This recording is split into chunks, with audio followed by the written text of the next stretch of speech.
Okay, so I'm going to just make a quick video on how to finish a painting. Really beautiful painting here. And then what you're going to do is do unifying glaze at the end. Key people I'd look at for that would be Caspar David Frederick. I love Caspar David Frederick. Of course, Turner. And a contemporary painter might be Gerhard Richter. Okay, so if you look here on the palette, please, you'll see anytime I do a glaze, I create a three-tone system of anything I'm going to do.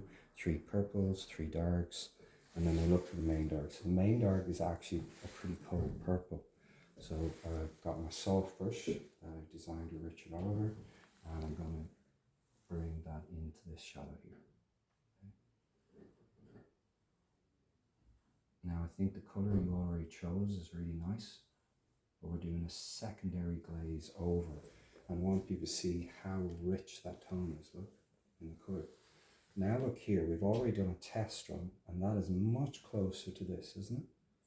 This is too chalky, right? It's got kind of white or yellow ochre in it. So we're going to enrich that. But you don't have to enrich it everywhere. You can just put it in parts. If you have a very sharp medium, that means the glaze is completely sharp with no blending. You don't touch it. That's a sharp edge. Do you see it there? You don't fluff it after, you don't do anything like that. Underneath the edge, we're missing a shadow. So this is where you make bold decisions and you go, well, look, I'm missing that. I put a rock there that isn't there. This rock is actually here. Okay. So we're going to and my advice is you make an executive decision, you go, you will not exist anymore. And it's gone.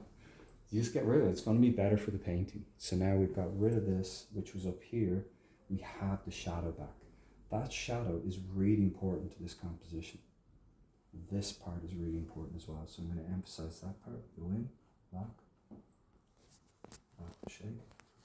And now I'm going to go in the light here. Okay. Now we have a beautiful shadow there. Now I'm going to take a red shadow, just for contrast, right here.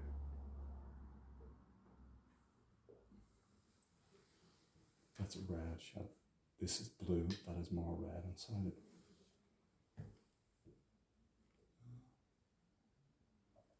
This is red.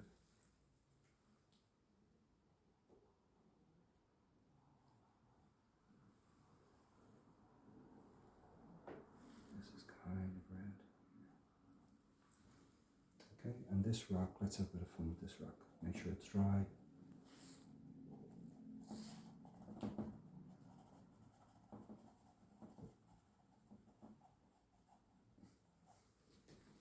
So just dance the glaze around it and look how we transform the rock in seconds. There's a hotter line just there, and I brought it over here. So now we'll move to this one. Take the red. Let's say we have a fine crack. It's so important to have your brushes ready, because I promise you, you'll be lazy. You will try and do everything with this, and you'll just screw up the painting. Just have them ready. There's my detail one. There's my mid-size one.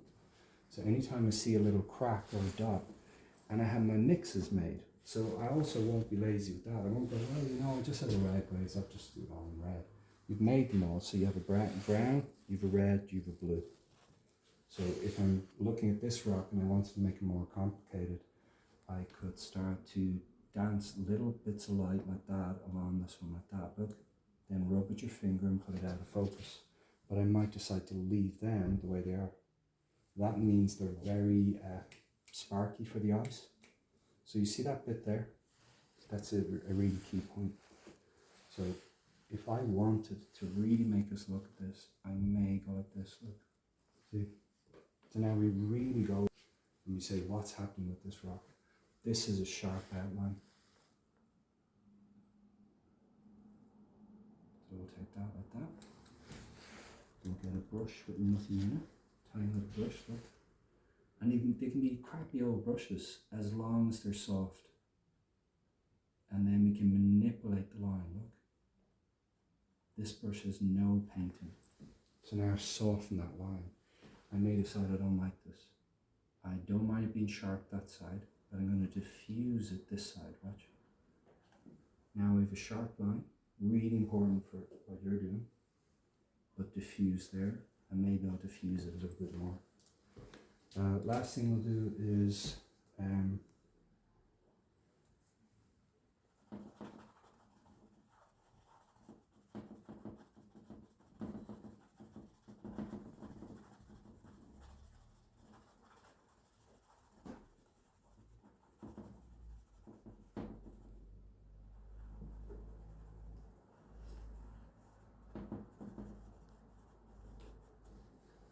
do you see when I pull down the sensation of water that happens? So you just pull through and you instantly get this lovely sensation of water.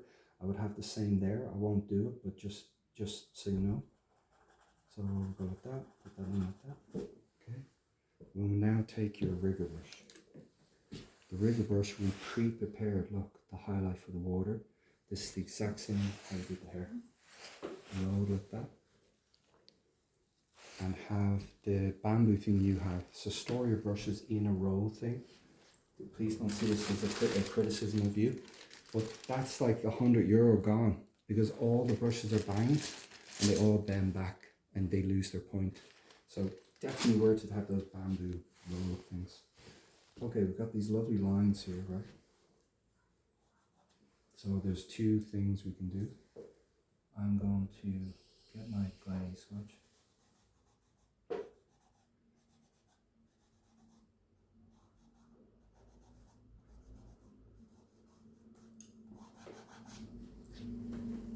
Literally create little distortions like that in the water very fast, work really fine if you want. And then you take this one.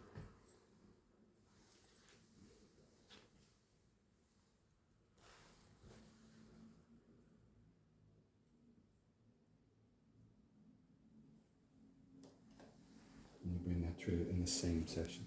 So it means you can work wet and wet, but key thing is, of course, that surface is dry, isn't it? That's what I'm saying to you for your birds. I know you're dying to get going, but everyone at stages, otherwise the techniques don't work. So this is dry. I worked very thin with the glaze here, so that means I could pull this through in the same day. The key thing with your water is that, so let's look at this one. I'm going to take the orange, I'm going to mix it in here. Clean that off.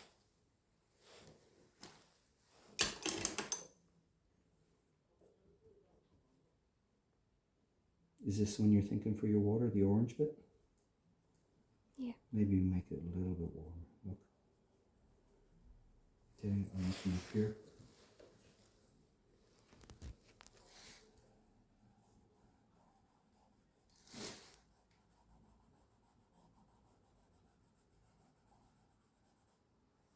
If you want something to glow, but you know there's a dark, the trick is do the glowing one first. It seems odd compared to how I teach you and other things. Because the dark pollutes